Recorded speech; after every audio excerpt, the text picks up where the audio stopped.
Play of the game from way down. True, silence. Rainer getting absolutely a team wipe. The living bomb's going. Oh my goodness, the ring. Bomb's Dingo gonna find Rainer.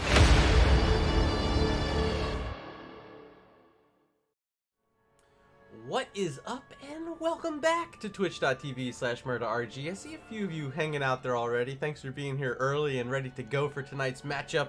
We got Division C East tonight. It's Team Tiny and Ban Cho, and already you're making me drink. All right, we got some water tonight. Hydrating, gotta stay hydrated. Thank you, Lock Voltura, for that. I got 2 of these, as always. I know to come ready. That one night, we ran out of water really fast. And I was like, uh-oh. So yeah, 2 waters every time now. And we're just starting on the first one. So keep it coming. Appreciate that already. Miss Murda's here. Dropping down the gift subscription to dirt. Ow! Hello there. Miss Murda, she's in the other room right now. What a nice gal she is. Thanks for tuning in, babe. We are in our lobby right now waiting for... is it Ban Cho? Yeah, we're waiting on Ban Cho to get here. They're not yet arrived. So hanging out. Hopefully they arrive shortly. Maybe I'll throw out a lobby link and help them out.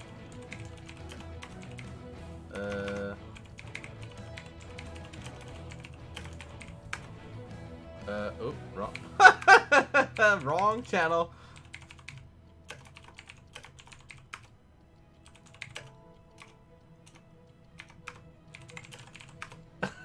Okay, I think we got it set.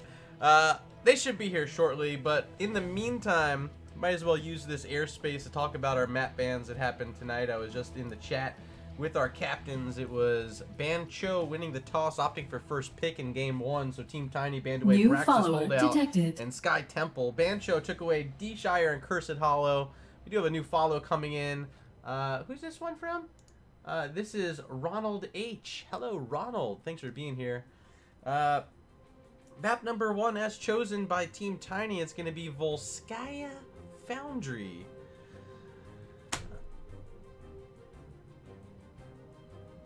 They're still not here. Uh-oh.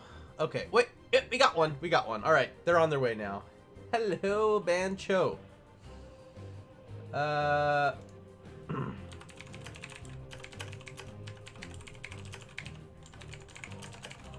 new subscriber has been acquired. Hello? TT Porky? Is Porky here? Porky, are you here? You're a sub now? What? Porky's a sub? I got a Grandmaster? Are you... Wait, are you still GM? No, you fell out of GM? I'm about to check you, Porky. Did you fall out of GM?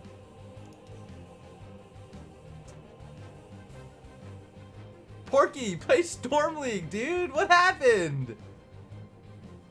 Play Storm League. Oh, no. Oh, you did play Storm League. Don't play anymore Storm League. Rest in peace. 2 more players needed to join this lobby, and we will be underway with game number 1. Hold on.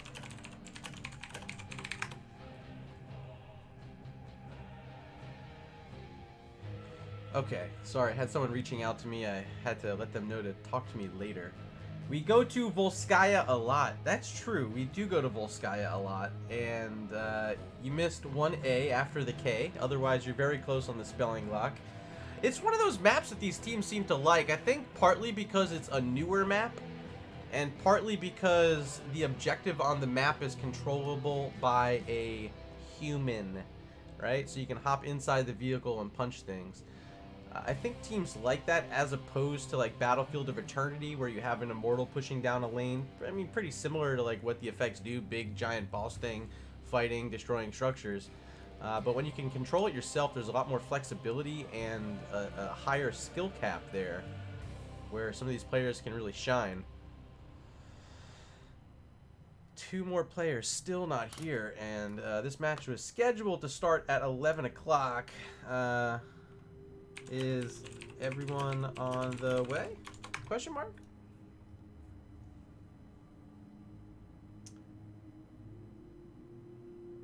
The other maps we see all the time, Infernal Shrines, not banned out tonight, so you can Most likely expect to see that in game number 2. I'd guess it right now. Infernal Shrines for game 2.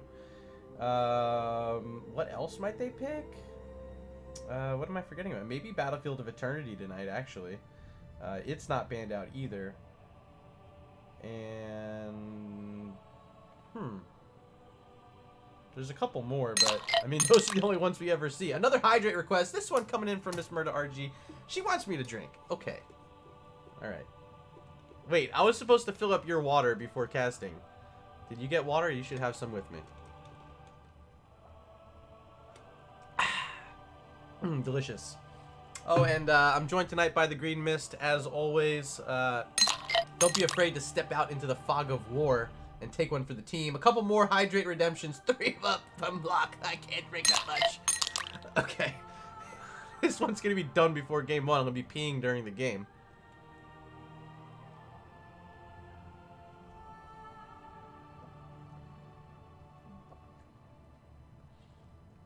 Okay, that 5th one was cut short, so I did a little extra at the end. Okay. Oh, I got like a brain freeze. That water is really cold. Ah. Thank you. Wait, you did 6 or 5? No, it was 5. It was 5. Okay, we got all those. Thank you. I am properly hydrated now. I feel great. My whistle is wet, as they say.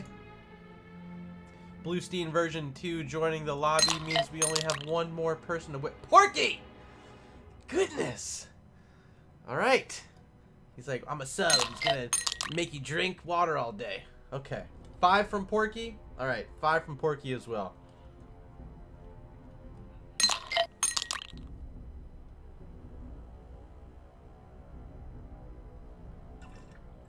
Okay, this one's almost empty. I think it's pretty much empty. God, Porky. Alright, Porky, I'm going to finish this one. And I'm going to have to say that's enough water for now. I'm going to be out of water. Okay.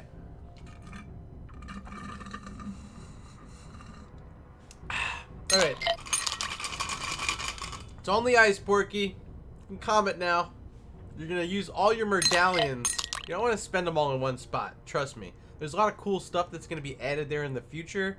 And only the most elite medallion holders will be capable of unlocking such things.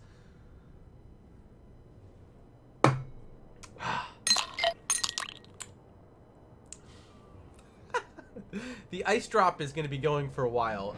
There are 28 hydrates put into the rewards queue by Porky. Make it 29. They just keep on coming.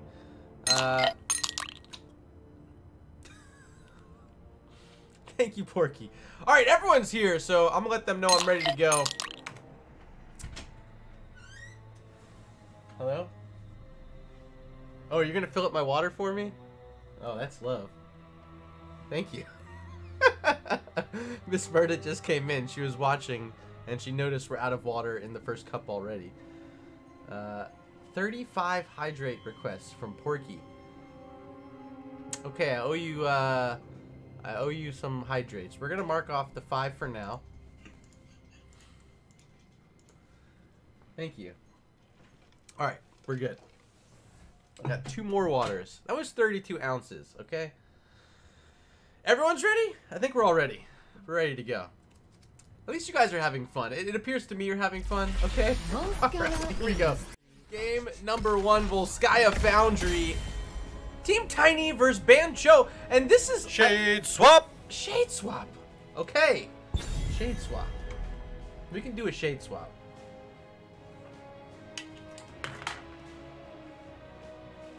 Ha! Shade swap. That one's doable. I can mark off the shade swap here. Mark as complete. Beautiful.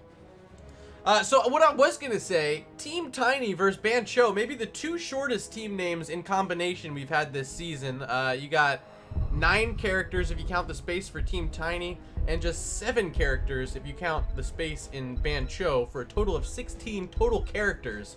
There's some teams we've casted that have more than 16 in just their one name. So credit to these guys for getting fantastic names fit into a small space. Congratulations. You win the prize. I don't know what the prize is, but maybe you guys can come up with something fun for them. First ban is Greymane from Bancho. And this has been a high-flying hero this week. We've seen a lot of him in the higher levels of play, paired in with the Leeming, paired in with stuff like Varian too. The Curse Bullet's so good. But he's just fantastic all around the map. He grabs those merc camps, and he can kill heroes. ETC, the first ban for Team Tiny, and that is not a tiny tank. The big cow, not going to be an option here in Game 1. I wonder if they're targeting out the tank player on the side of Ban Cho with an early ban on ETC. That might signal a secondary ban coming up as well onto another tank. But we first have to hear from Ban Cho with their second ban. Already taken out the Gray Mane, a few big options still out there like the Zool, the Deathwing too. And they're going to choose the Deathwing to get rid of first.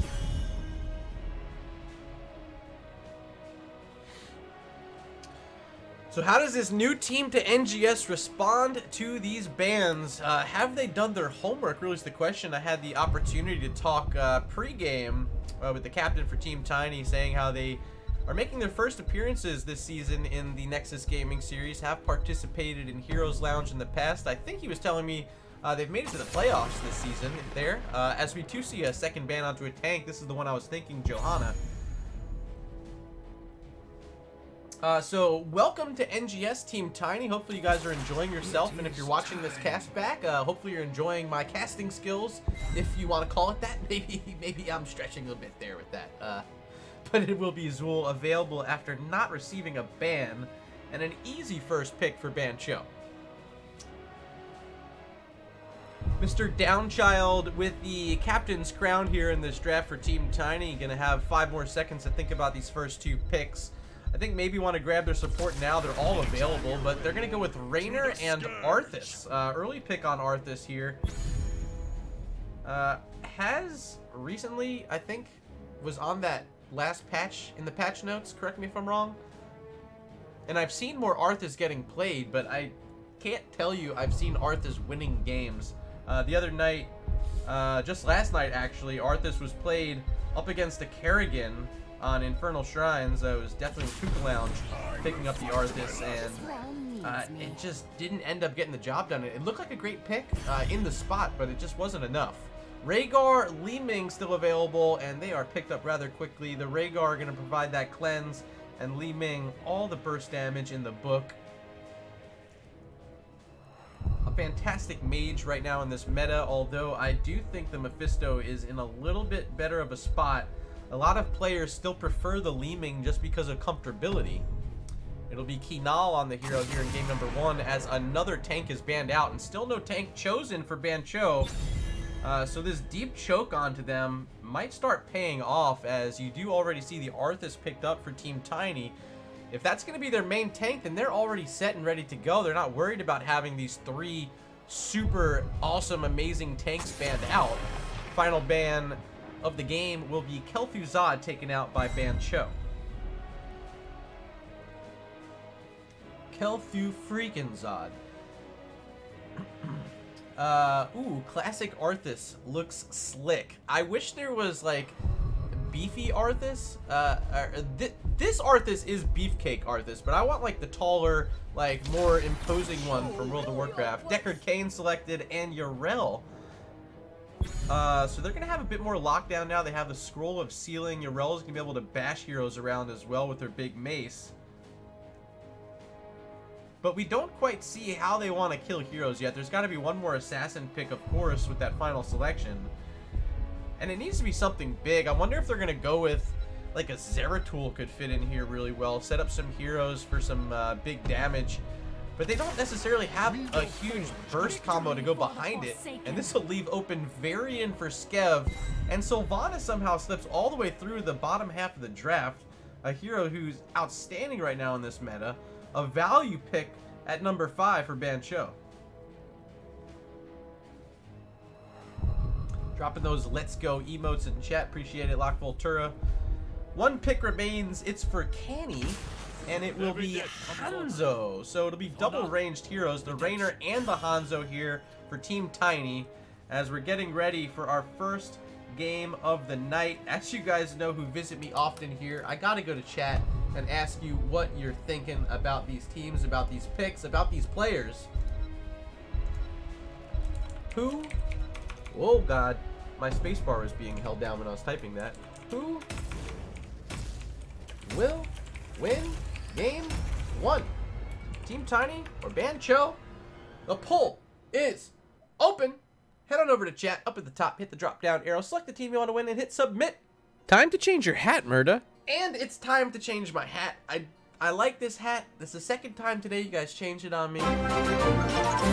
In a raid coming in, this one from Maestro Cast with a party of 16. Welcome. You're just in time for game number 1, and if you're really quick, you can still participate in our game 1 poll. It is open right now up at the top of your screen. Select the team you want to win, hit submit.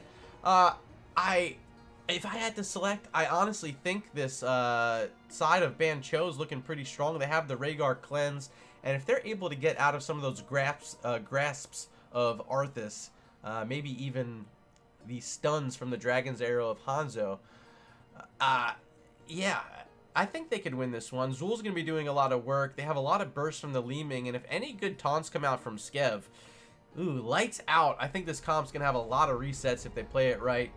But we got to see how it unfolds as we load on into game number 1. Combat preparations. Here on the left-hand side, we got Dirt playing the Rainer? That's a beefy-looking Rainer. There is Monty Guy on the Arthas, Canny playing the Hanzo, Array on the Deckard Cain in the solo lane. It is Mr. Downchild on the AERO. Ladies and gentlemen, they're known as Team Tiny. The battle begins. And here on the right-hand side, it's Shusui on the Sylvanas Ronin playing the Zul, Keenal on Leeming, Skev 13 on Varian, and Bluestein version 2 on the Rhaegar. Make some noise for the old schoolers. They're known as Bancho. Yeah, Bancho, they've been in NGS for quite some time. Have done rather well in some past seasons. How's the record looking this season? I never did check. Maybe I can flip over there quickly while we're sitting here watching at mid. Currently, Bancho with 4 points in the standings. Yeah.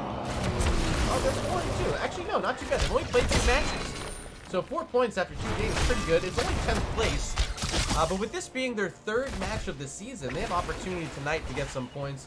And a lot of these teams, they've already played a lot of flex matches in Division C East. So, not necessarily easy to be high in the standings if you're not playing as many matches yet as your opponents. Here's a big chase coming in.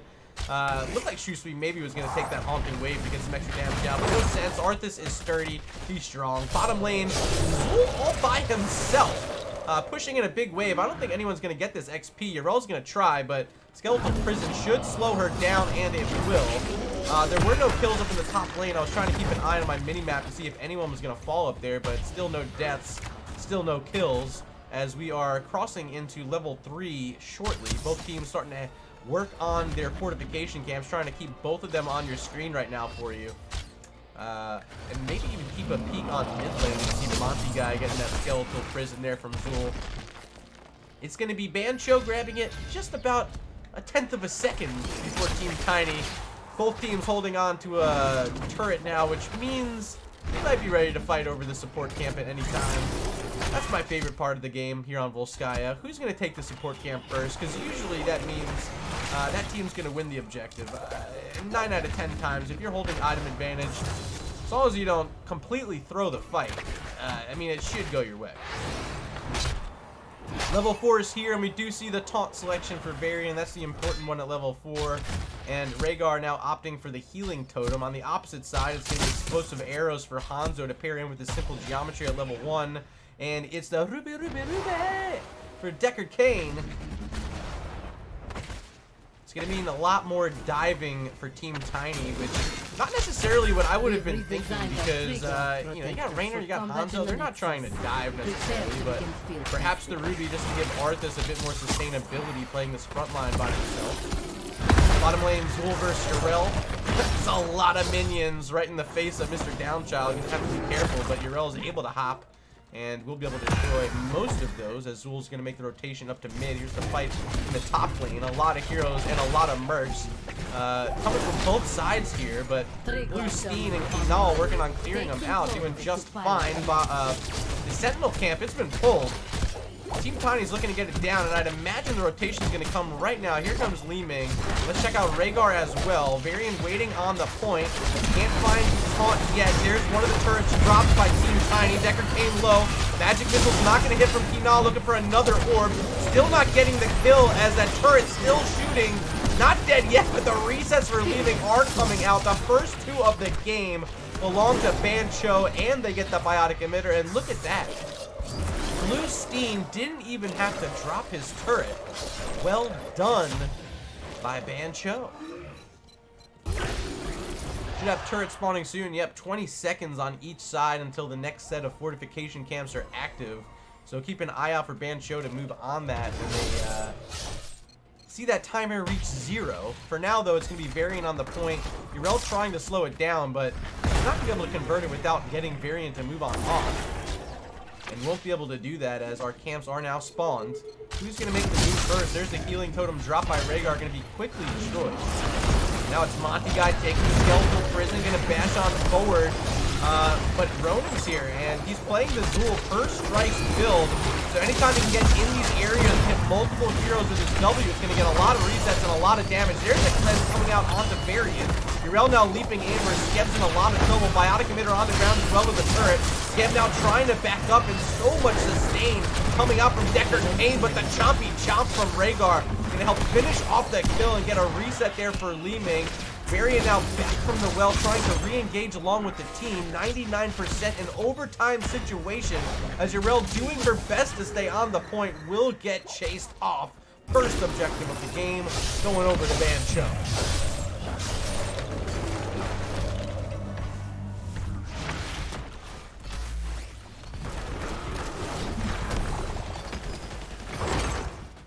Blue team has taken control of a protector.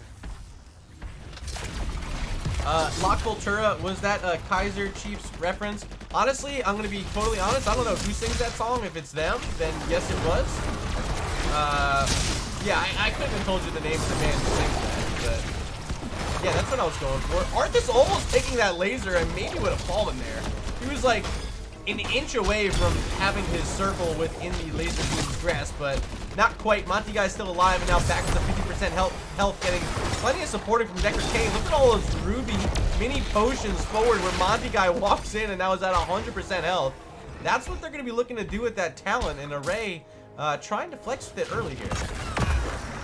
Will be level 10 talents though for Bancho. Still 3 heroes yet to select it, although Varian's not necessarily a true level 10 talent. Will be the shield wall selected for him. Ancestral from Rhaegar. There's the Wave of Force for Li Ming. We already saw the Wailing Arrow from Sylvanas, and just one more going to be needed to be figured out.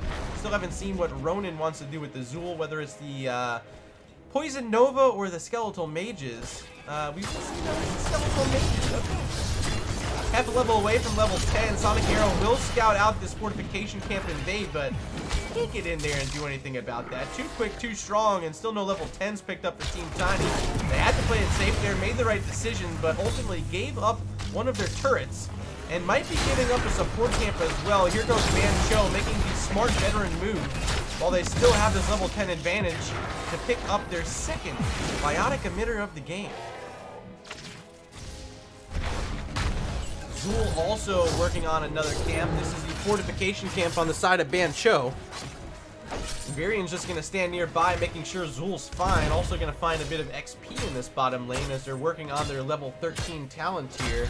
Just about a half level away, a little more, about 60% until being at level 13. It's going to put them in a nice position heading into control point B, which will be active within the next couple minutes. Li Ming may be in trouble, does have one teleport. There's the Howling Blast, now locked in by this roll. Ceiling, first kill of the game for Team Tiny. A nice coordinated effort in the top lane. Finding an overextended Li Ming might be just what they needed to build some confidence back up in this game, as they were starting to fall behind ever so slightly.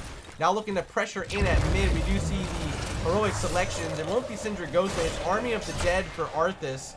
Everything else looking pretty standard. For Decker Kane, though, it will be Stay a While and Listen, which is one of those talents that you're not sure if you can go that or Lornado. I've been seeing a lot more Lornado recently.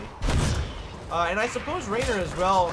Not the Hyperion here, will be Raynor's Raider selected for Dirt.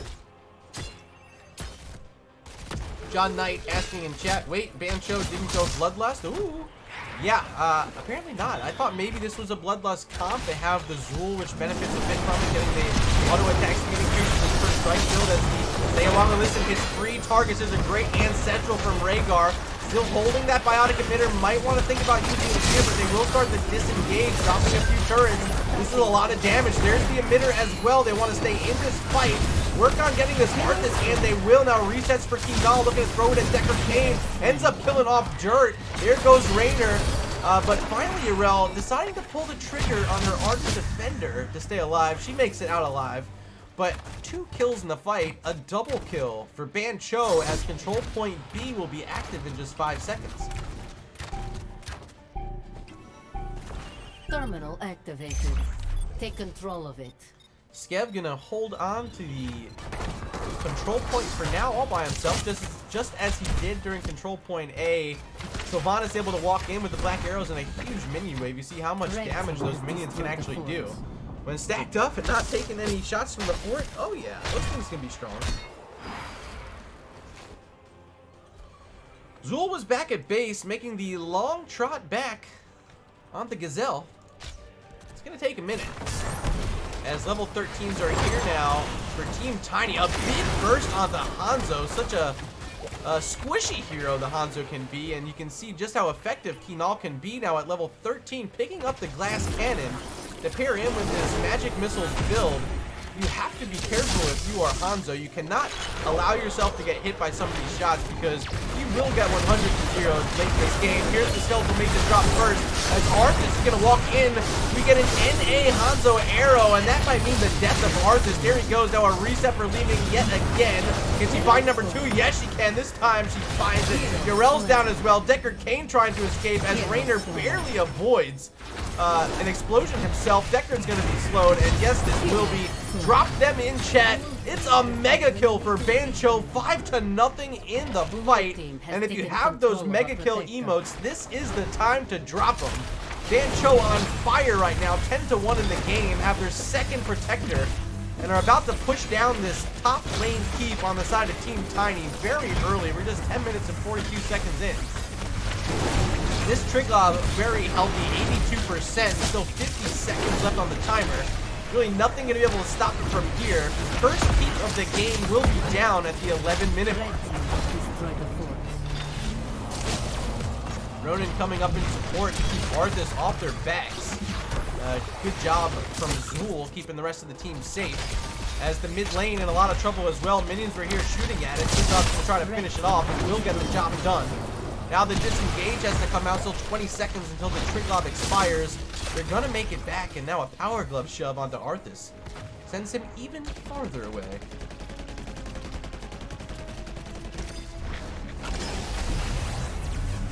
Lock Voltura. I love seeing those mega kill emotes. Appreciate you humoring me a bit there. Push the protector to its limit. Well done.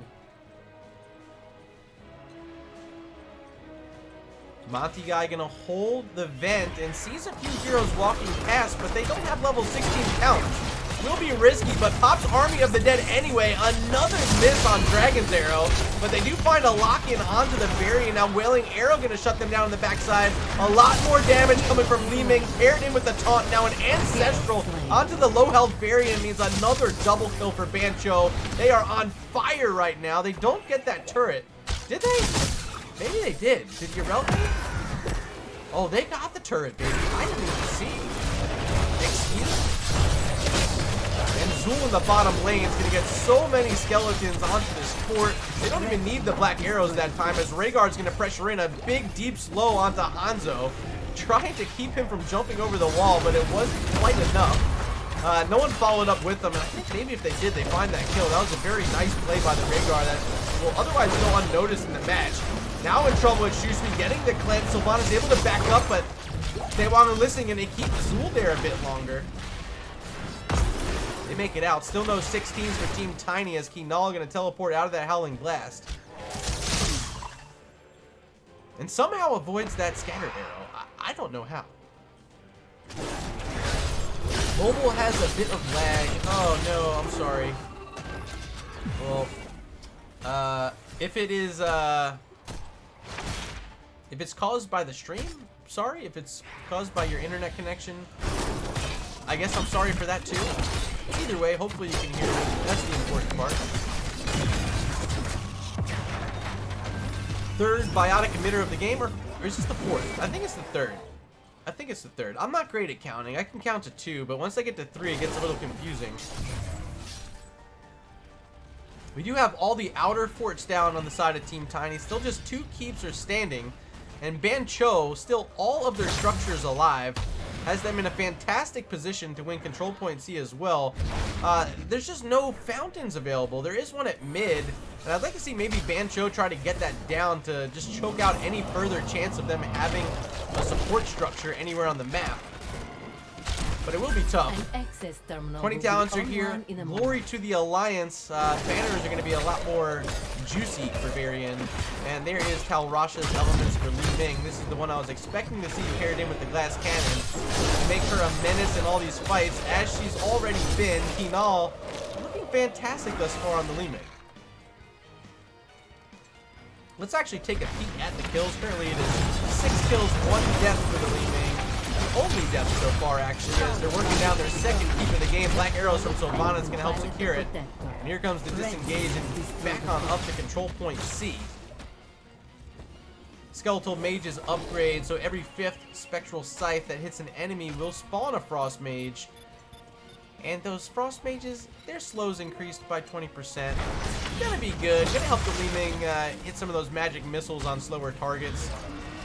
We are going to have a fight here with a 4-level lead currently for Bancho. Major yikes as Urel's hopping over. Gonna get that skeletal prison, locking her in as Arthas on the backside. They are finding a lot of damage off the Skev, but shield wall keeping him alive for now until he gets the ancestral heal. And that is exactly what Varian was hoping for. They don't get the kill on the bottom side of this fight, but they did finish off one up on the top. Still standing on this point is Skev. Finally, Li Ming gets here, picks up one of those kills. Dirt trying to get away, but now Skeletal Prison locking him in. A big orb on 2. And that will be a triple kill. Oh, Kenny! Kenny! Oh, highlight that one. Oh, wants another one too. Zool still standing in there. And Kenny feeling hot.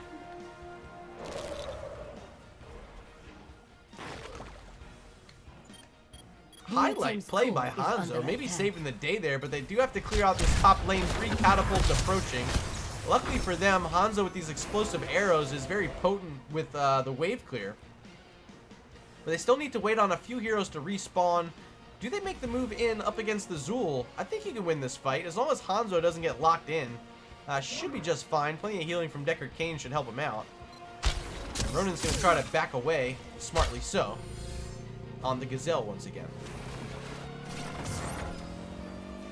57% is what Bancho was able to gather up on Control Point C.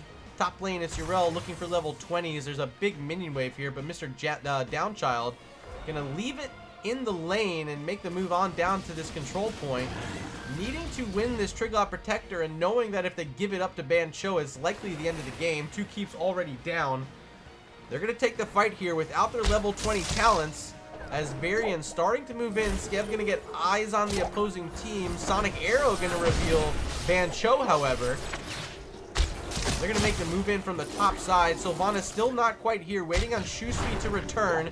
80%'s the channel, still no level 20s. This fight's about to break loose. There's a Skeletal Prison. Varian walking in, looking for a target, but is this Urel with the mace in the face of 3 heroes? Backside is Arthas, going in way too deep, but does push them off the point far enough, which means that Team Tiny's gonna get this Triglav Protector. Can Ronin get out? Should be able to. Sylvanas able to Haunting Wave away as well. No one's gonna die on the side of Bancho.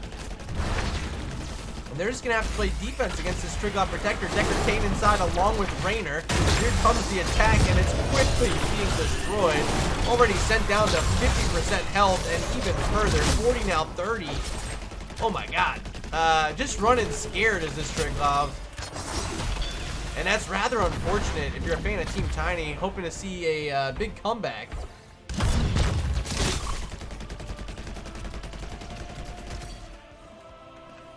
I didn't see our pre-game poll results, so I'm going to pull those up right now, see who you guys decided to win this. It looks like you did pick 60% of you at least picked Van Cho to win game number 1, and so far so good for them.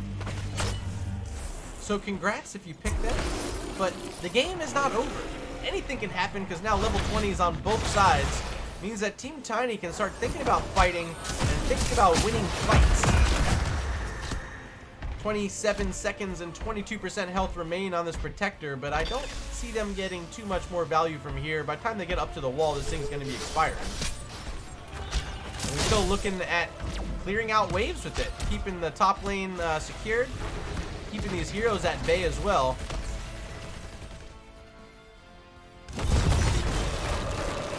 3, 2, and 1. Protector is over. Dirt and Array gonna hop out and be right on top of their siege camp where they immediately get to work. But look at Ban Cho making the smart move, moving on to the support camp, getting control of an item. That'll be held by Sylvanas as they start to move on towards that enemy siege camp. They want to pressure up. With this advantage that they have, it's Deckard Cain caught out by himself. But the Skeletal Mages will not be in the correct spot. Doesn't keep Deckard Cain locked in. And that means 1 heroic down, a long cooldown, 90 seconds for Zool. And Arthas still wanting to play aggressive, starting to walk on in with his Frost Essence active. But doesn't find a hero to Howling Blast. Ends up moving on to their support camp, excuse me, siege camp. Fortification camp, it's a camp. And it has an item, it's a turret. You guys knew that. A lot of words, a lot of technical terms. I get them right sometimes, you know. This, however, is a siege camp. Yrel still trying to clear up. We'll take a peek at the XP totals in this game. Zool doing pretty well, 22,000 on the side of Ban Cho. Yrel, the high mark for Team Tiny, but only at 17,000 as we speak. 1 keep remains, and Ban Cho starting to work on it, getting through that final turret at the wall. And I'd imagine they just want to continue poking in with Li Ming. Look at how much free damage that is onto the well. And onto Arthas. Yeah, you don't want to body block too many of those. You need to be a little bit careful, Monty guy. Well's down. Good job by Kinal. Staying steady with the damage. Now going to move in. They do take care of Rainer's Raider. Shusu finding that target sticking out. And gets the damage across onto it. Li Ming still throwing orbs and missiles at this as Arthas is going to try his best to tank it all up. But there's really no reason not to be doing this. I got to figure out how Team Tiny is going to take and engage here. They don't have Hanzo with them, but he did pick up play of the game at level 20. Means that Hanzo has access to a global. But he's got to hit some of these arrows. I don't know if we've seen one hit yet in this game. But if Candy can make a play happen like that last one, where he picked up a triple kill on his own, I think Team Tiny really has a chance. A Protector is almost ready. Control point A is going to be active in 30 seconds as Ban Cho continues to throw damage in onto this keep. Yrel takes 5 magic missiles to the dome. That means Deckard Cain is going to have to throw out as many potions as he can, but he doesn't pick up Endless Flask at level 20. Instead, it is Respect the Elderly picked up, which will blind some targets, but unless you're trying to blind the Sylvanas and Zool, I mean, Li Ming don't really care about blinds. Access terminal online. And Li Ming's the only hero doing anything right now. The rest of the heroes are just standing nearby, making sure Li Ming is safe. They got that keep down, we'll call it 70% of its health bar destroyed. That's a significant portion of damage onto that keep, which was just free poke coming out from Kinal that entire time.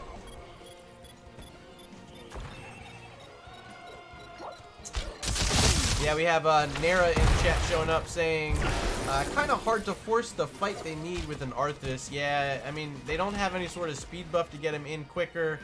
The flanking potential of Yrel is maybe their best option, or just a really good Dragon's Arrow from Hanzo. If you can find a stack of heroes and hold them in the same spot, this is going to stun them for 1.25 seconds, or if it travels a long distance, 2 seconds. That's enough time for Arthas to step in, get a Howling Blast follow-up, some more damage from yada yada yada. Deckard Cain with the, you know, you get the whole combo. But I think it's got to start off with Yrel making a deep flank in a good position, or most likely should just be the Hanzo. Here are 2 turrets being dropped. Make it 3 as they really want to force this. Here comes the arrow from a distance. It does hit the variant. Skep going to take a huge chunk of damage as we see the Stay a While Enlisted get interrupted by the Wailing Arrow. Array in a lot of trouble now as Li Ming getting reset after reset. Ardent Defender popped by Yarel, going to get her out, but can Dirt make it away? Oh my god, can Hanzo make, oh my. Hero slain. Nope. Blue They team cannot has make it away. eliminated the enemy. That's going to be game number 1. Triglaw Protector picked up, and another excuse for you guys to throw down those mega kill emotes. 21 kills in the game for Bancho. They get through all the structures. It's 12 kills for Li Ming, 5 for the Sylvanas. Tyrion picks up 2. Zul and Rhaegar even get one of their own. It's a full team effort from Bancho, as they're going to go up 1-0 in the set.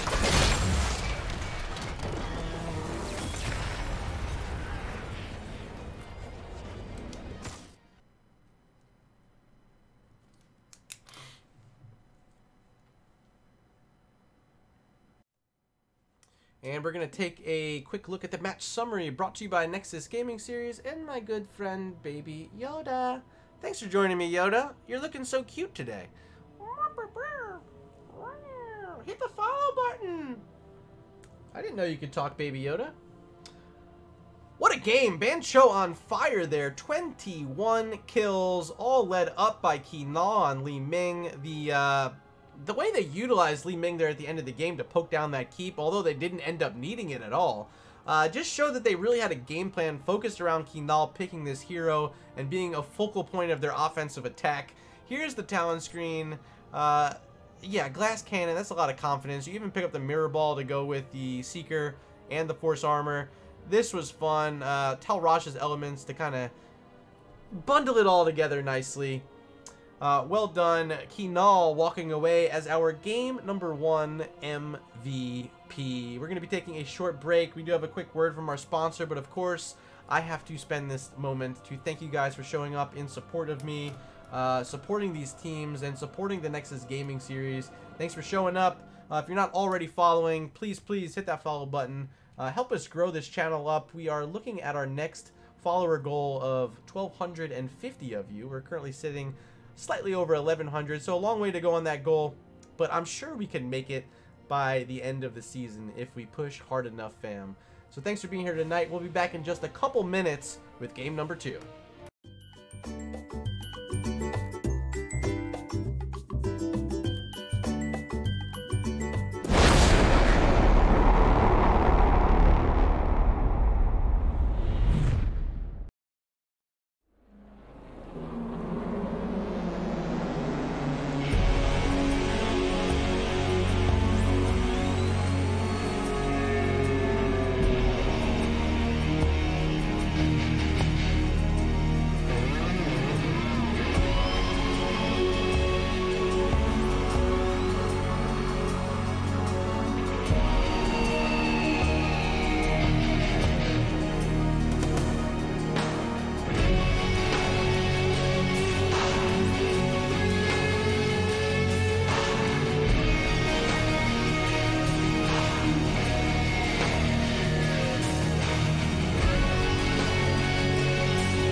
welcome back.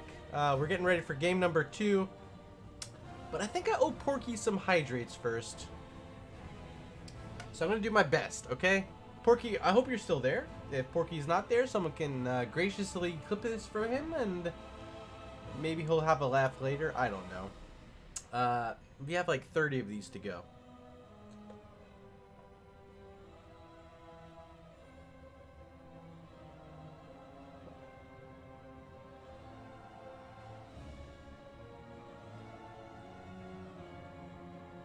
Okay, there's 10. Mark is complete. 1, 2, 3, 4, 5. I gotta click accept on the lobby. 6, 7, 8, 9, 10. Dare I go again? It's a lot of water. It's a lot of water, Porky. Oh. It's trying to like burp its way out. Okay, here we go.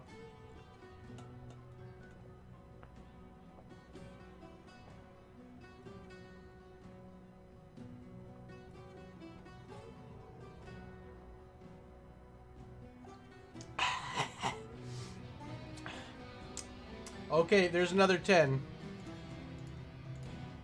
If anyone dare do more, I'm not going to do them, honestly. I still have 10 more to go. I think we're all here, though. Nope, 1 drop. So we're going to go back in. Might be finishing off. How about we finish? It was 32 ounces, so that's 30, right?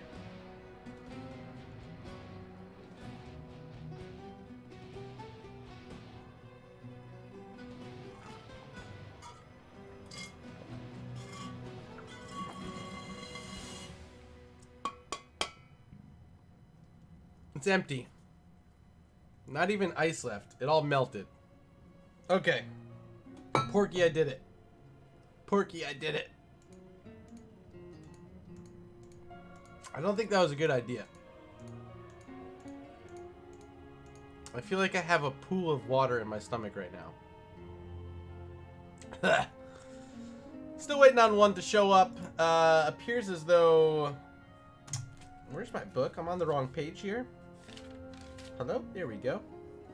Appears as though Bancho picked this map, so it'll be first pick for Team Tiny in game number 2, as we got our 10th player now in our lobby. Letting them know I'm ready to go. Just need to hear from Bancho and we'll be set for game number 2. Oh my god, I got the hiccups. Ooh! Okay. Maybe we need a little help here. Baby Yoda, can you help me? Oh god, you're so cute. He's the cutest. And he's reminding you to hit that follow button, please. Please hit the follow button. Whee! Hit the follow button. Hopefully you just hit the follow button. You don't want to make this guy cry. He's a loud crier, too. He keeps me up at night. Locke saying sloshy MURDA. Yes. I feel sloshy. Okay, R. Everyone typed R 4 times. Think we're about to go? R. We have 6 R's. 7 R's. Ugh. I'm cramping. Ugh. So much water. I'm probably never doing that again. That was a dumb idea. Game number 2. Here we go. Blue team's gonna be drafting, banning, all of that stuff first here in game number 2, and that will be Team Tiny. Mr. Downchild once again with the captain's crown. Blue Steen on the opposite side gonna wear the crown for Bancho.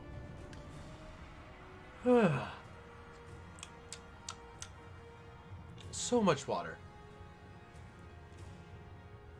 20 seconds on the clock for them.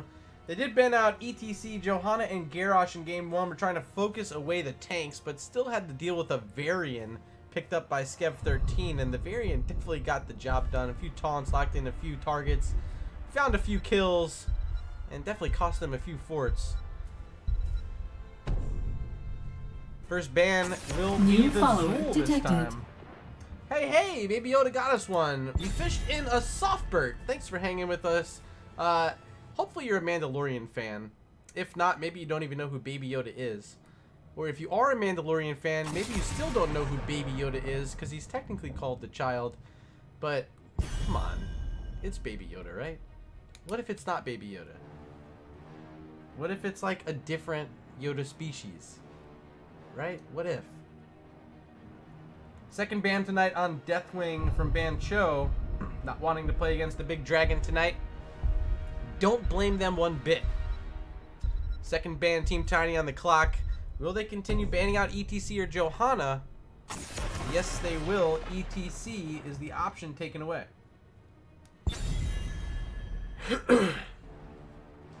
One ban left for Ban Cho here. I'd imagine they stick with the Greymane ban. No reason to change that up. Well, Kel'Thuzad too. They did ban him out earlier. So Greymane's going to be available here this time. Will Team Tiny pick him up? No, they won't. They want the Johanna. This is a hero they banned out in game number 1. But leave her up, and we'll be able to grab her. Smart drafting. I like her here on Infernal Shrines. And now that we're looking at it, I didn't even see the map selection until right now. I wasn't paying attention because I had so much water in me. But did I not say it was going to be Infernal Shrines for game number 2? I called that earlier before we ever got started tonight. I was like, it's going to be Infernal Shrines for game 2. You don't even have to worry about the rest of the maps. And I was right. Rhaegar Vala. Rhaegar playing so well in game 1. Those Ancestrals were on point. Bluestein version 2, the captain, picking up the hero. And I know Bluestein has played plenty of Rhaegar in his day. There's the Greymane picked up for Canny. No Canny! Is that like a Cartman reference? I feel like it is. If that's not the way Cartman says Kenny, like spelled out, then how else would you spell it? Third pick will be Sonya for Team Tiny.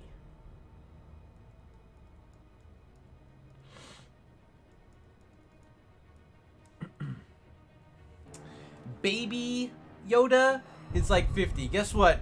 The child is also 50, okay?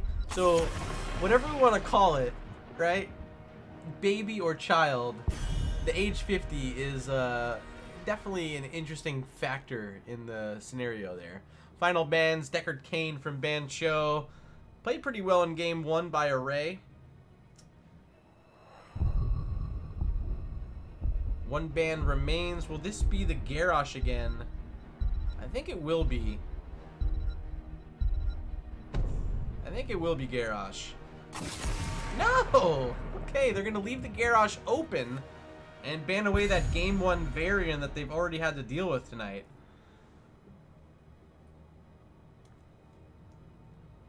Shusui playing the Sylvanas in game number 1. She's still available. Other heroes selected there, all banned out. Actually, no, excuse me. The Li Ming's still available for Kinal. But Kinal already showing the Vala means it's just going to be time to pick up some beef. They get Diablo and Imperious.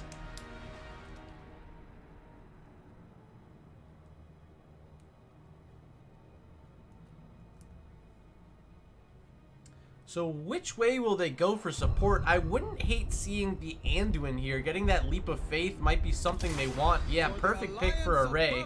And what do they go for their mage? They need a mage here. Orphea, okay. So this could be a coordinated attack if they can get the Blessed Shield. I'd love to see it paired in with the Leap from Sonya. You have the Chastise from Anduin, and of course the big old Chomp from Orphea. There could be a ton of damage here. Those Crushing Jaws can lock in, obviously, multiple heroes. If she can get the Dread thrown in as well with a big Chomp, oh boy. Orphea is one of the most exciting heroes to watch in the game. When she's played right. I'm really hoping, oh boy. Oh no. That final pick there, the Medivh out of nowhere for Shusui. And that might have just shut down the entire game. You're going to have Leyline Seal Apocalypse as an option for Medivh and Diablo. Oh boy. Oh boy. And is this a Bloodlust for Rhaegar? I think it might be. Of course the Ancestral can get a lot of value on Diablo. Also the Imperious. But is it more value having the Bloodlust on your Vala? I don't know. But maybe you guys know. So I'll ask you guys. Let's open up a poll. New poll. Who will win game 2? Team Tiny or Bancho? And ladies and gentlemen, our poll is open. Head on over to chat up at the top. Select the team you want to win and make sure you hit submit. Votes are being displayed live on stream. You guys were pretty accurate in game number 1, picking Bancho. I believe it was 60% of you selecting BC to win that first game on Volskaya Foundry. Different map this time. It's Infernal Shrines as we load on in for game number 2. Prepare yourselves for battle, heroes. And we're going to introduce the team on the left-hand side first. We see Array picking up the Anduin. Katie on the gray main. Montagai playing Johanna. Dirt on the Orphea. And in the top lane, it's Mr. Downchild on Sonya. Ladies and gentlemen, make some noise for Team Tiny. The battle begins Here on the right-hand side, in red, we got Bluestein version 2 on the Rhaegar. Skev13 playing Diablo. Here goes the train. It's Kinal on Vala. Ronin playing Imperius. And Shusui in the sky on the Medivh. Make some noise for Bancho.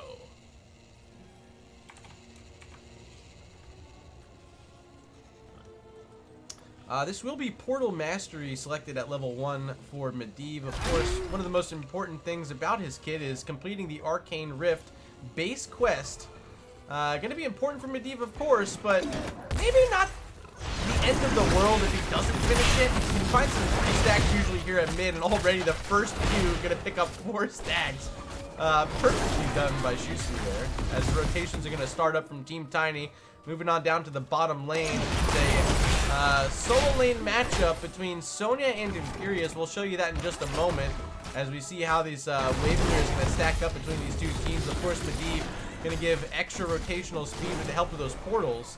But so far, not needing to make too much use of them. They're just going to walk up and down with their mounts. Here is that top lane matchup. Ronin playing the Imperius up against the captain of Team Tiny, Mr. Downchild here on the left-hand side. And so far, Ronin able to push his wave up pretty close to the wall of Team Tiny, but not going to be able to pressure in. Sonya too strong, too scary with that whirlwind. Siege camps are being picked up. Johanna trying to move in to interrupt it, but just a little bit too late. Does throw out that shield glare, trying to slow them down, but not of much use. Both sides picking up their siege camp on time, as Imperius made the rotation down from the top lane. Sonya's getting ready to push a wave into the wall, so Imperius going to have to make the trot back up here. 1 XP globe, make it 2 down on the map. Can Ronin get there in time to pick him up?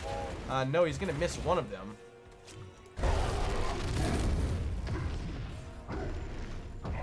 Siege camp bottom lane being looked at. Rhaegar's going to hop in. Didn't see that there was just a hero scouting this out, as the Orphea going to throw out a Dread as well, seeing if anyone's in the vent, but still not finding a target. Finally, the Divine Star from Anduin going to reveal Rhaegar inside the shrine there, but a little bit too late. Siege camp picked up as Shusui able to make it out with a portal. Now, also getting out is Diablo. 11 stacks on Arcane Rift.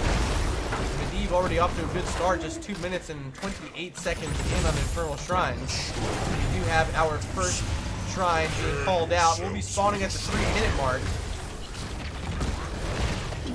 Both teams looking even on XP. It's a slight lead right now for Bancho, but look at the minions stacked up on the map, as Sonya's able to collect those minions in the top lane. Looking just about tied up, but Imperius is going to play defender as Mr. Downchild's going to walk past, getting dismounted, and that's a lot of XP globes hitting the dirt right here.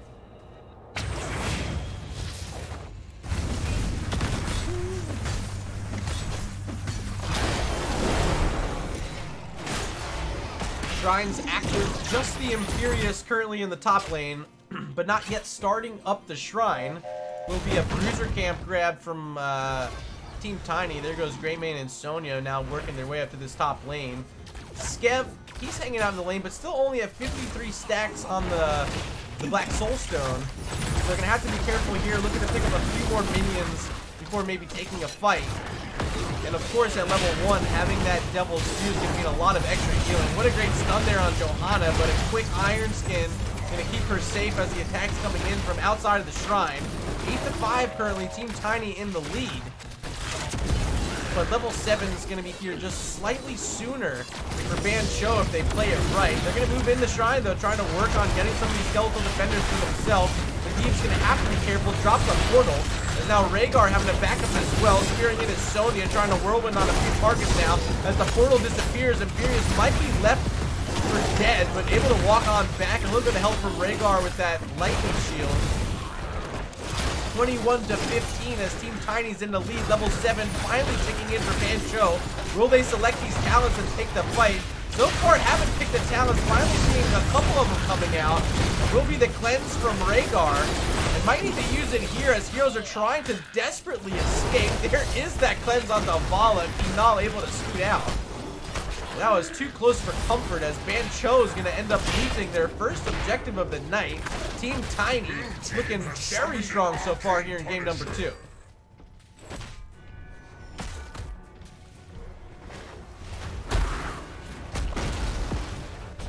Ooh, portal pick. You don't see that one every day.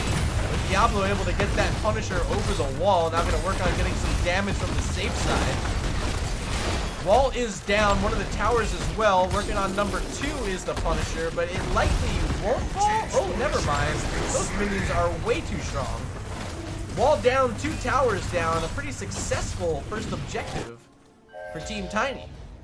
And they're even able to steal away a siege camp. Excuse me, I didn't even see that. And I got full vision. This Greymane sneaking around the map. Likely going to work on the bottom lane siege camp as well. Here goes Canny right now. And perhaps showing why the Greymane was banned down in game number 1. Getting a lot of value here in game number 2 with the Merc camp. Picked up that siege camp earlier on their side, then got the Bruiser camp. Now picking up a steal and the one in the bottom lane. Pretty good. They're going to try to complete the try right here. Unless Medivh has anything to say about it, Greymane should be able to pick up this camp.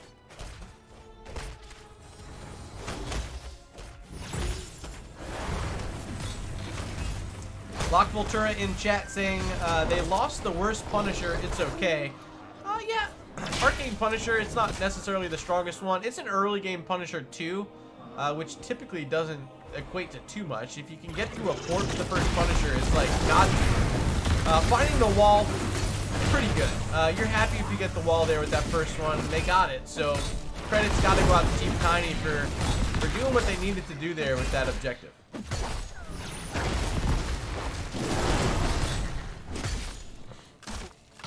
Here's level 10s now for Ban Cho. Picking it up in the top lane was this Vala played by Kinal. And seeing some of these heroic selections, it will not be the Bloodlust. It's going to be Ancestral Heal again for the second time tonight from Blue Steam. We do see the Rain of Vengeance from Vala. Just waiting to see if it's the Leyline Seal APOC. I don't see why it wouldn't be. Oh, a lot of damage. Big spear from Sonya connecting to Vala's face. And Kinal is going to have to head all the way back to the base to heal up before this next objective's called out. Imperius under pressure, top lane. Here comes the Chastise, not going to connect. That toy train is too fast. Does take the cursed bullet. 30-second cooldown wasted by Greymane. And just a few more stacks needed for Diablo. Just 4 in fact, and we'll be at 100 for the Black Soulstone to be complete. 30 stacks currently on Arcane Rift from Medivh, who's scouting out this Bruiser camp, dropping a portal to threaten them perhaps. Does he see the Sonya? I don't know if he did see the Sonya. I guess he did. Yeah, his vision's all over that. Okay. No one's coming in here. So, oh, wait. Diablo went Lightning Breath? We still haven't seen Medivh's pick. But, what? It had to be Leyline Seal and APOC here. Are we kidding? Maybe miscommunication, I don't know. Sonya in trouble, did not go lead. Now going to be pulled back and flipped over by Diablo. Mr. Downchild's in trouble. Rain of Vengeance does hit that time from Vala. First kill of the game. That's first blood coming pretty late as the big portal is dropped in a lot of trouble, but unstoppable is Diablo with the lightning breath. Maybe that's the reason he wanted it, just to avoid the crushing jaws of Orphea. It took 8 minutes for the first blood, but finally Ban Cho able to get it. Gonna make the move on down to the shrine now. Here's Johanna caught out at mid, pops the iron skin, but the shield's gonna pop down. Do they have a follow-up? There's the spear from Imperius, and that kill is secured by Kinal. A staggered death, and now the tank is down. during the objective. A horrible time for that death. And Ban Cho's going to get off to at least an early start here, but will they be able to finish in time before Johanna's back on the map? I don't see why not. Here goes Greymane to the top lane, going to work on pushing anything up that he can. Maybe they end up getting this fort out of this play. Appears as though Sonya's going to stay in the lane, willing to spear on in and get the damage out onto the fort, but it will be a bottom lane mortar punisher for Ban Cho momentarily, working on getting the last few hits on. I hope they hold at 39. Take some extra value on the map with their level 13 talents. Looks like that's what they're wanting to do. Diablo gonna slowly get to number 39 there, and they are gonna hold. Well done by Ban Cho. Smart moves. But they gotta get some value with this. Still no level 13s for Team Tiny. There goes Vala onto the invade side siege camp. Imperia's gonna help out and just kind of stand there for now. I made a couple auto attacks in. As the camp is secure, they make it out. And the protector's picked up, and there's the Blessed Shield. Johanna looking for the fight with the Light Bomb. Follow-up coming in from the Sonya as well, but Leyline Shield gonna negate a lot of it. Lightning Breath on the backside from Skeb was trying to get a kill, but didn't quite finish anything off yet. Annie making it out with 170 health. As Rhaegar was looking to go in deep, has to turn around now as Johanna falling in the fight. Third kill of the game for Ban Cho, and they have a Punisher on the map. This Mortar Punisher ripping through this bottom lane fort, still holding on to 60% of its health. Red team has destroyed a fort. There goes Orphea back to base. Won't be here for the initial engage in the bottom lane keep wall. Johanna still not back from her death, just now respawning. But can she get here in time to save this keep? Still 30% on the Punisher.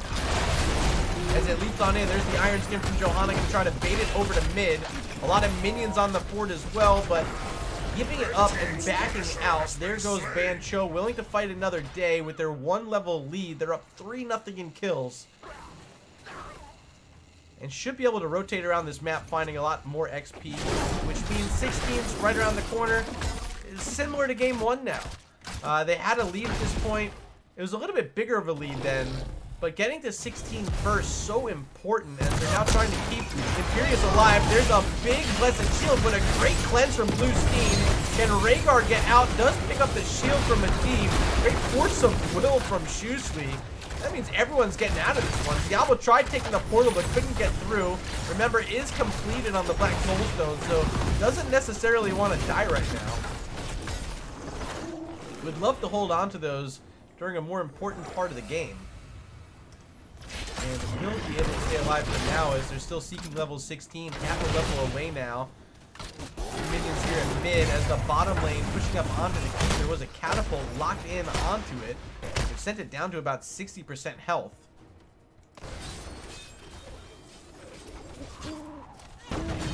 Medivh maybe going to call in the crew, but no one nearby. Just going to fake them out for now.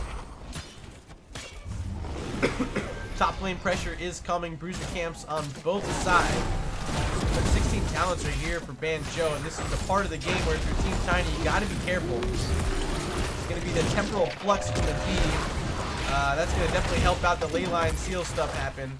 Already had a nice shutdown earlier during that light bomb engage. If you can pull that off again with multiple resets, oh, that's scary. Oh, it's like my least favorite thing to see on the other side when I'm playing against Medivh. Is 17 leyline seals to your face.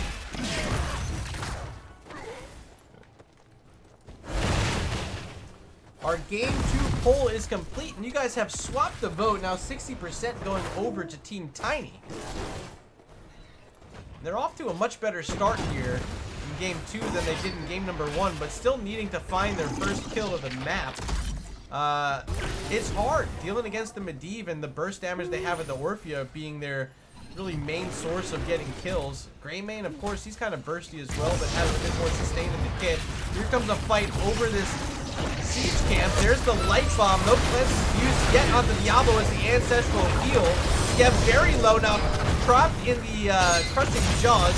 The lightning breath coming out, however. Can they finish off anything? No, it's actually going to be the Rhaegar falling. There goes Diablo as well. Black Soulstone will be reset to 0.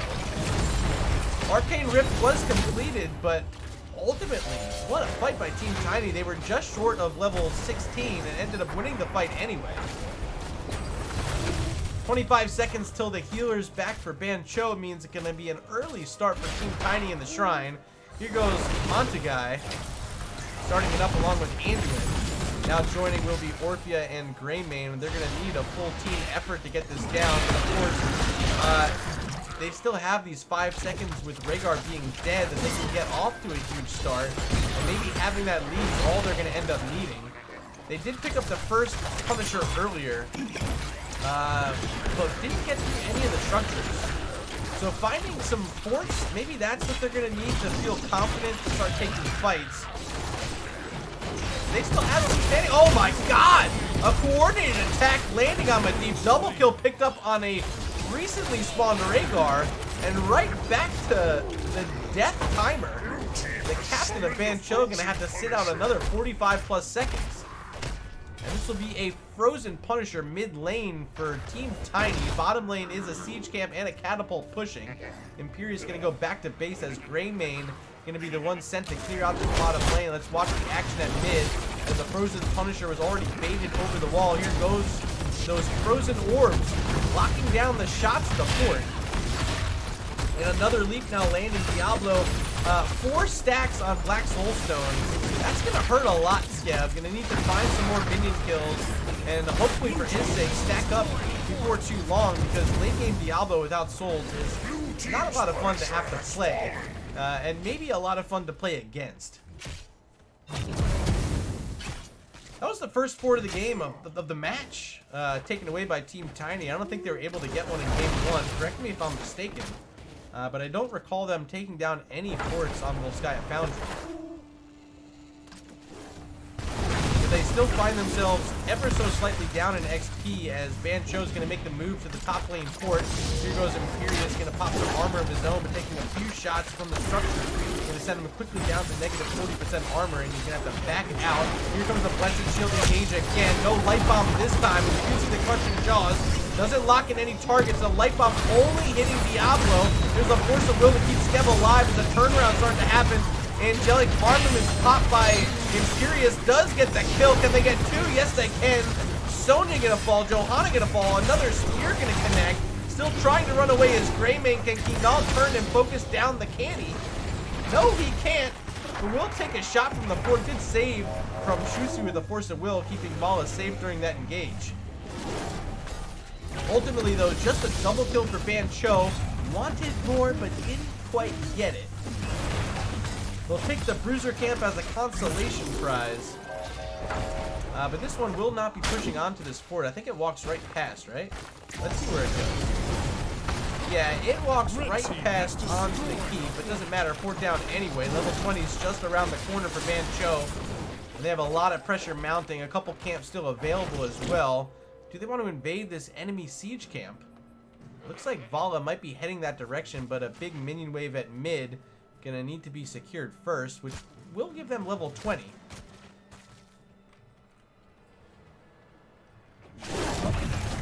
Maybe they'll just let oh, they want Diablo to get some more souls. Of course, still sitting at 54, so it'll be Skev responsible for clearing these guys up. Smart moves there as level 20s are finally being locked in. It's gonna be the Hellstorm for Diablo. We can see Guardian of Purest Fall, which is gonna be a lot more wave clear now for Medivh. Here's the Farflight Quiver from Vala. I think the right selection here. And the upgrade to Angelic Armaments for Imperius. That is Heavenly Host. Final pick for Rhaegar. We still haven't seen it. Probably going to be the Rewind, if I had to guess. Nope, it's going to be the Storm Shield. Maybe this makes more sense. The Light Bomb has been good paired in with the Blessed Shield. The Crushing Jaws have been there as well. And the Storm Shield, that can help save you throughout all that damage. As Diablo is now at 74 stacks, got another big wave at top. Be another 7 for him, but won't have enough during this Shrine fight. Do they know that on the opposite side? We'll see if they're keeping an eye on Diablo's stacks. quick start, though. Here goes Kinal with the Farflight Quiver, going to get extra range to help him stay safe in this engage that's going to be coming in. You just need to watch that Blessed Shield. Keep your eyes on Johanna here in this spot. She's been the one leading it off all game. And look at Montigan on the backside. They will see him, but Iron Skin has to be popped immediately. That's a nice cooldown they were able to burn out. Now 3 globes before they make this engage. It's going to be a lot of extra health if they take the fight right away. But not going to look for it yet. Here goes the Wrath of the Berserker from Sonya. First bullet going to whip from Greymane. As 29 are currently picked up by Banjo. Here comes the fight. Skev's looking for anything to get so far, but nothing's going. Going to pop the Lightning Breath soon, I'd assume. We're still not seeing it. His Leyline Seal locking in 4 targets. Skev still thinking about it. Here it comes. No target's really in a good spot to get damage out. As Johanna backside 100 health will fall. Charging in is Diablo now flipping over the Orphea. Dirt trying to escape. Can Shrewsbury help out? Yes, he will. He's going to have some of these Force of Wills, assuming that Dirt wants to try to put any damage out. Won't matter. They lock in everyone. It's just the Anduin still standing. And this is looking like their 3rd mega kill of the night. They even get the Mortar Punisher. Will this be game number 2? They gotta get through a 4th, but it is 30+ seconds for all 5 heroes on the side of Team Tiny to respawn. You gotta believe this is GG right here. Cammy calling for it. Looking for the sidewall.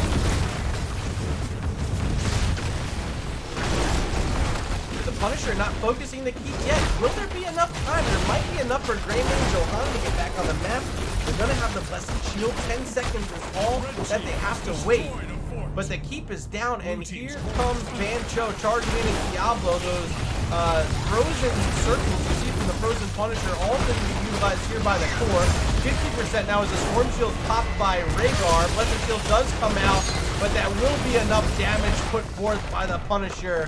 And game number 2 and the set will be handed over to Bancho.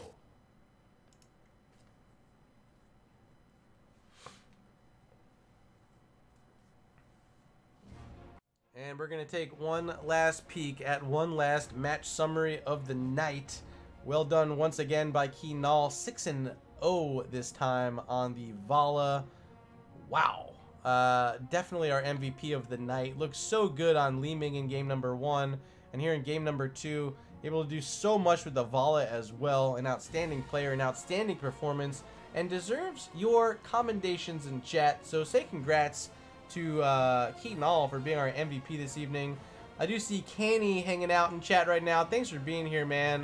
Well played. I really did enjoy the Greymane there in game number 2. I was saying it was looking really good. The Hanzo game 1, loved it as well. Hope to see more of Team Tiny in the future.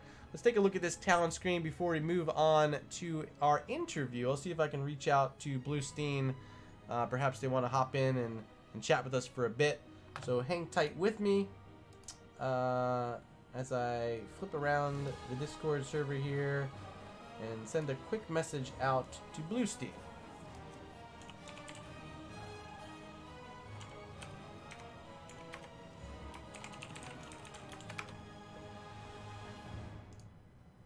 Okay. And we'll get Yoda back in the frame so you guys can just say, "Oh, so cute! Look at MURDA with baby Yotskis." Reminder, if you're not yet following, be sure to hit that follow button. We're going to have a lot more NGS coming on this season. And Bluestein's reaching out here in game. Yep. Lobby 1.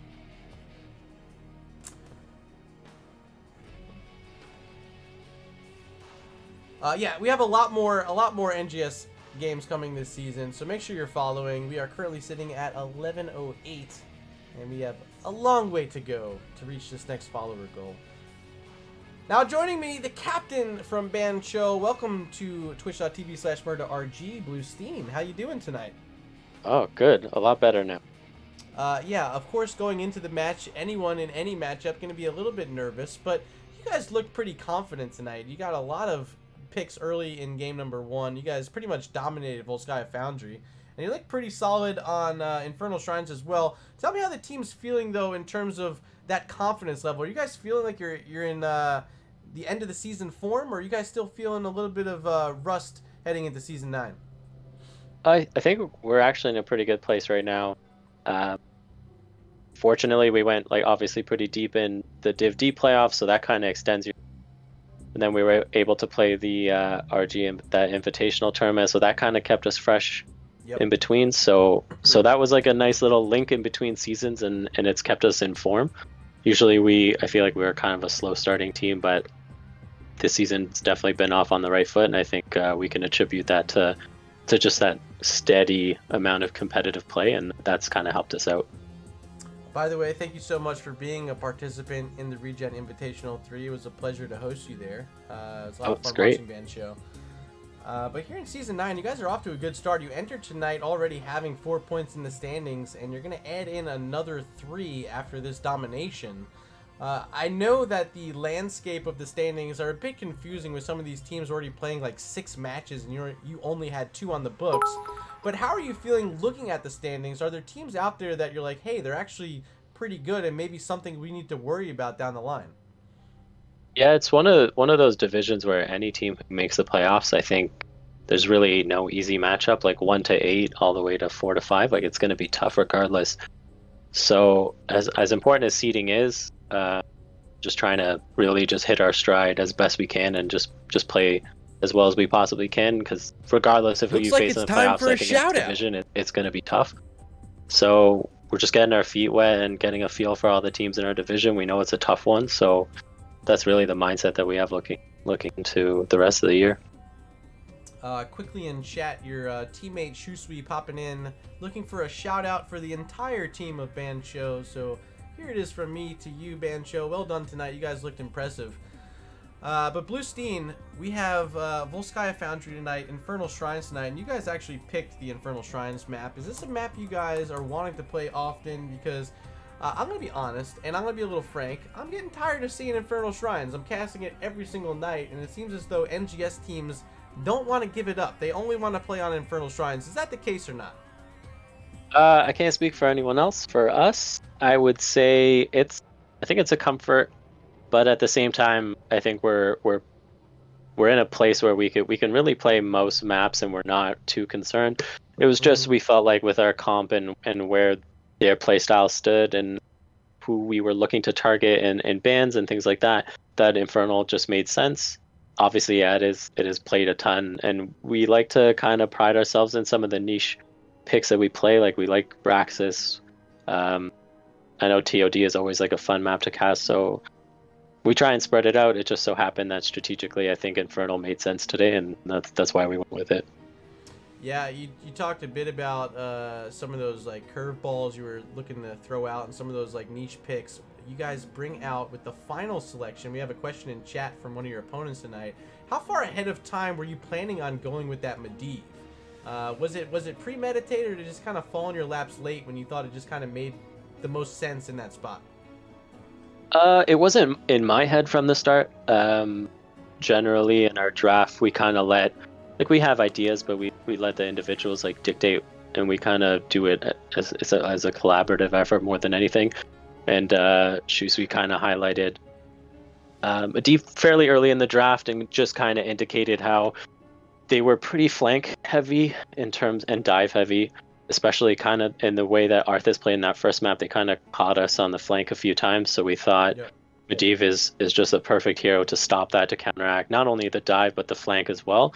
And if we had a bunch of good plays in that second map where they looked like they were going to get a kill, and it's like a cleanse comes out, a protect comes out, the rotations on our guys were on point. And a big part of that comes down to Medivh and his ability to scout and protect us. And yeah, Medivh he highlighted him early, and it ended up being a really great pick. So big shout out to Shusui on that call. And this is a question from me, and I mean no shade at all, but mistake not going APOC there. I saw the Lightning Breath pick up from your Diablo player, and I was pre-game saying they have Leyline Seal, they have APOC, this is a great comp. And then you guys end up kind of, I don't know, chicking out on it, or you just didn't feel comfortable enough to play it. What's the status there at the APOC? Yeah, we talked about it leading up to tens. It was kind of like a 50-50 call. We definitely highlighted the fact that, you know what, like we got a great combo here if we decide to go with Leyline and APOC. I think what kind of edged it out is we weren't, whether it was the right call or not, I'm not sure, maybe it could have been better, but we felt like our clear on the objective was a little weak. So we thought, you know what, if we could go breath here and instead of skirmishing too much, we could just get the objective. Yep. Then that was kind of the idea behind it. But yeah, at the same time, we definitely debated between the two, and that was really the reason we breath. And last question, I'm a good caster, maybe not a great caster, but there's plenty of things I miss, and I'm hoping maybe you have a moment from tonight's matchup that you thought was a highlight play, someone maybe on your team you want to recognize as maybe saving the day for you guys tonight. Okay. I think honestly I think we all played equally well, and I'm not one to like cop out of answer, but in terms of like a highlight play, I really loved it was sequence top where they had 5 guys on Imperius, and I thought for sure we were so screwed. Yep. And I was able to drop the cleanse on him, and then the rest of the team really rotated amazingly well. We got it was like the Joanna came out, I think that Anduin Light Bomb came out, and between the cleanse and the protect and the portals that came out, we were all able to survive and turn that fight around. And for me, in my head, that's like the play I remember the most, probably. It was a solid play. You'll go back and watch it. You're going to have a big smile on your face when you see what happened. It was a good coordinated disengage effort from the entire team. Yeah, it felt good. I'd like to watch it again, but it did feel good. Well, Blue, thanks for popping in for this interview. Of course, before I let you go, you have to get some time for some shout-outs, so the floor is yours, my friend. Yeah, shout out to obviously you for great cast as always. Big shout out to all the guys who didn't play today on our squad. So that would be Spice, whose computer is like mega broken right now. We're trying to resolve that, and to Sluggadin. So thanks guys for tuning in again as always, and thanks everyone who watched in the chat. We hope it was entertaining. It certainly was entertaining. Hopefully I was, but I know the match was well done tonight. Tell Bancho, the entire team, good job and good luck moving through Season 9. Thank you. All right, talk to you soon. See ya. Well, chat, you guys have been fantastic. I see a lot of love being thrown down. Shusui saying thanks for the cast. Canny agreeing with the up arrow. It's a pleasure. Honestly, I really enjoy this. You guys put on quite the show this evening.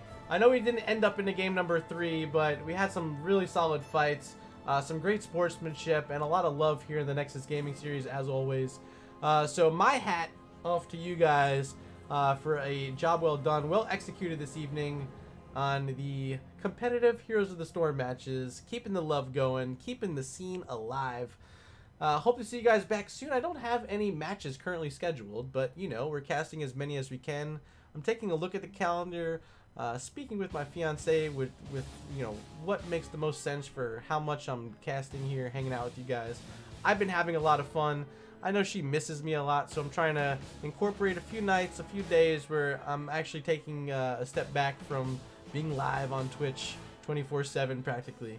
But we are doing full-time streaming right now. I'm not going very far at all, but there might be one night this week where I take a day off. It was Wednesday last week. Probably going to be another day this week, maybe 2, that I figure out to take a night off. Sick hat from Skev. Yep, I got that at the Nintendo store in New York City back in November. I'm glad you enjoy it. And Baby Yoda, yeah, he just came in the mail like 2 days ago. He's not going anywhere. He's going to be with me every single stream. I hope you guys think he's as adorable as I do. I'm a grown man hugging a doll, and it's totally okay because it's Baby Yoda. Love you guys. Hope to see you back soon. If you want to follow me over on Twitter, at MURDARG. I want to say thank you once again to the Green Mist, the best companion and the scariest fog of war you will ever see. And of course, Baby Yoda for being so cute. You're amazing. Great co-casters. That's it. Hope to see you guys back shortly, soon, like tomorrow, the next day. If not, I love you. Make sure you hit follow on the way out.